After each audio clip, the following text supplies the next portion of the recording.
huge dramatic tradition of the symphony. The Germans have sort of dominated the repertoire and also the historical narrative. They sort of claim this progressive narrative that started with Bach and like climaxed in Beethoven and then went to Wagner, which leaves out a lot of other people, but it's something that you have to deal with when you're writing a symphony, just because like the most music there is by Germans. So when I'm writing, I sort of think about how I want to incorporate that history as well as change it or subvert it or make it my own in different ways. Also the question of a symphony. The genre of the symphony, which is a very specific genre, is in the past 50 years has like become almost vilified. Like to write a symphony now it's like antiquated. So I'm not actually writing a symphony. I don't even think I could do that at this point. I'm too young. But I'm writing a work for orchestra that has qualities of a symphony, but not exactly a symphony. Another thing that I enjoy is polystylism, which basically means taking a bunch of different sort of musical styles and combining them in different ways. I think artistically I like it. It sounds pretty cool. And yeah, I think that's basically what I was thinking about when starting to approach this piece. So as a composer, or I guess any artist, I have a lot of influences as I write various pieces or in general in my life. And what I was describing before is Luciano Berio's Sinfonia, which was written in the late 60s. And this piece explicitly deals with what I was talking about in terms of subverting and like transmuting the past and like transmogrifying it into something that's modern. So he kind of uses the past as a skeleton or a template or like kind of an underlying structure upon which his music sort of is built.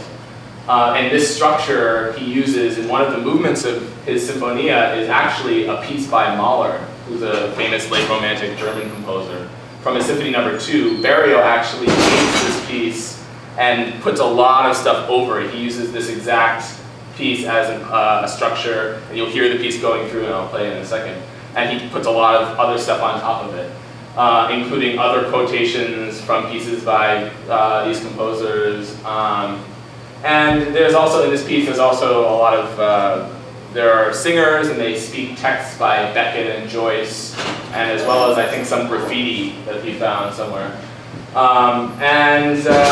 He described this piece as kind of a boat ride past historical quotations, and he said, which is, this quote is actually very interesting to me and influential, as he said that in this way these familiar objects and faces set in a new perspective, context, and light unexpectedly take on a new meaning. So he's taking these, he's mashing these old things together, and the way he's arranging them, it's like you see them in a different way. So I'm going to play a little bit of the Mahler to hear what he took, and then play his own piece for a little while to see what he did with it. So this is the third movement of Mahler's Second Symphony.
And then he basically takes that and makes it go absolutely insane.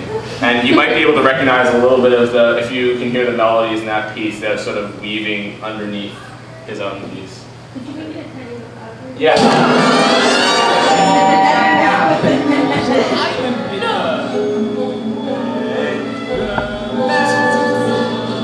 Good night.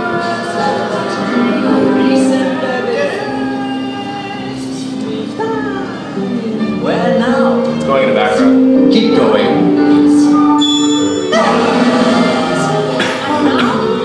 Nothing more restful than chamber music. I say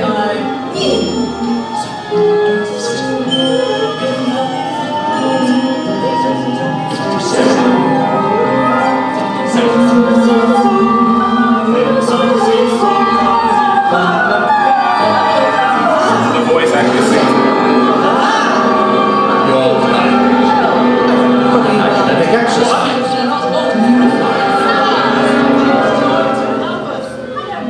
With not even a small mountain on the horizon, a man would wonder where his kingdom ended. So that's a little bit. And that's, yeah, it's, whoa, it's kind of insane. Alright, oh, it quit. I'll do it. Sometimes these sound files, what, the lobster? Sometimes these sound files, like, quit PowerPoint.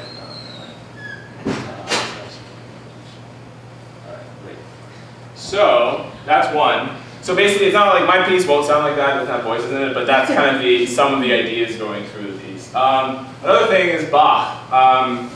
Bach's Branford Concerto No. 3 is one of my favorite of his pieces.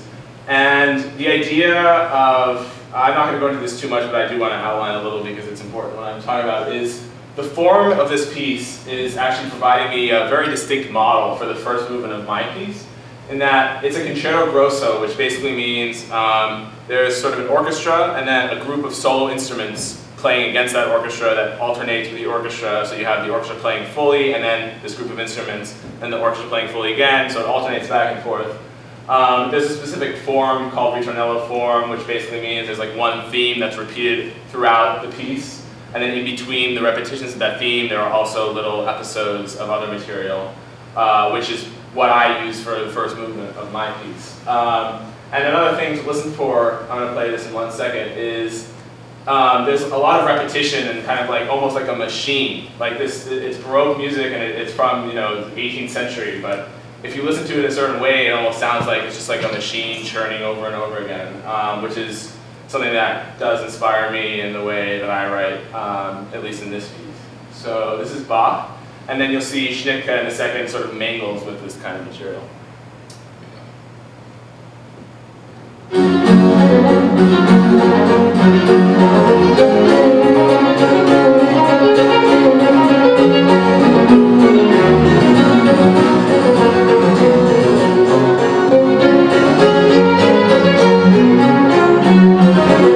That was the first, and this is the solo, these solo strings.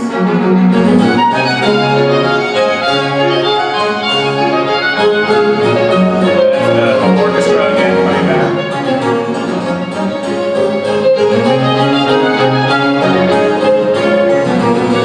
Again, a solo.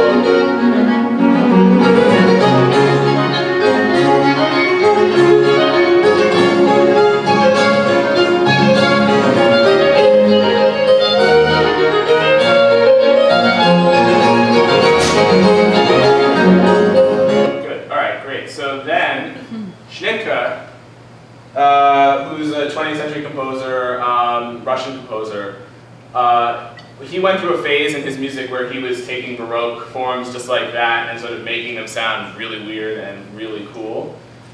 Which is, and this kind of piece is something that really directly inspired me as I'm writing this piece. So he transforms a style that's kind of similar to that, and almost as if you were listening to it with these like weird modernist ears. And his music has a very, very sparse style and a very clean orchestration, which is one of the other things that inspired me.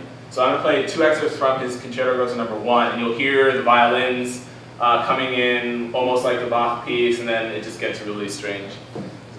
Okay, this is the second movement.